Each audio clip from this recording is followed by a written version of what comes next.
Dalawang mainit na patutsadahan sa debate. Nagkaharap-harap sa backstage ang 5 kandidato. Ang mga naging tagpo doon, tinutukan ni JP Soriano. Sa pambihirang pagkakataon, magkakasamang humarap sa iisang entablado ang 5 kandidato para sa kauna-unahang Pilipinas debate. Mga makakatunggaling magkakahawak kamay, pero bago ito'y nagpapatutsadahan. Kaya di lamang inabangan kung ano ang kanilang sasabihin.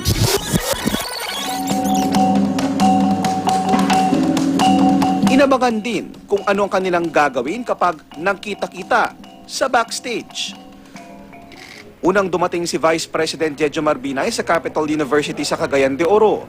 Ilang minuto lang ang pagitan, dumating na si DILG Secretary Mar Rojas. Sa backstage nangyari ang kanilang unang pagkikita ngayong panahon ng kampanya. Kinakabitan ng lapel mic si Mar Rojas. Sandaling kinausap ni Binay ang nagkakabit ng lapel mic ni Rojas.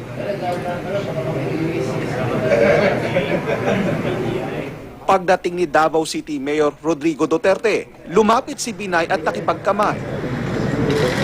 Sina Rojas at Duterte na minsang naghamunan ng sampalan at suntukan, nagkamayan din. Saglit na nag-usap.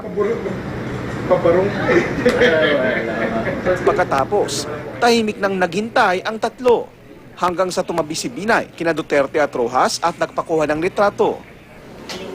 Nasa stage na ang tatlong lalaking presidentiable na magkasunod na dumating sina Senator Grace Poe at Senator Miriam Defensor Santiago.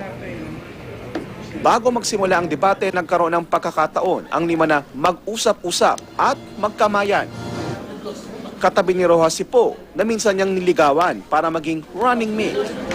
Sa isang punto, niyakap ni Santiago si Duterte. Pinuri din nila ang isa't isa. It's good that Ma'am Miriam is here. She's one of the two only qualified to run this country as president. Graft and corruption is endemic and everybody speaks out but nobody has done very much except Mayor Rudy Duterte. Kaya naman nag-trending sa social media ang hashtag na Duriam o Duterte Miriam. Habang gumugulong ang 2 oras na debate, makikitang umuupo si Santiago tuwing may pagkakataon. Si Binay naman, may ilang beses pumunta sa backstage, itinataon kapag commercial break. Sa pagtatapos ng Pilipinas Debates 2016, balik sa kampanya ang 5 kandidato.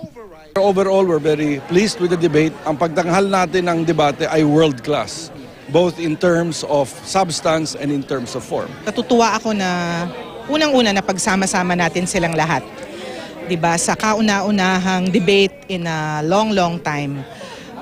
So that in itself is a feat. Mula sa Cagayan de Oro City, JP Soriano, nakatutok 24 oras.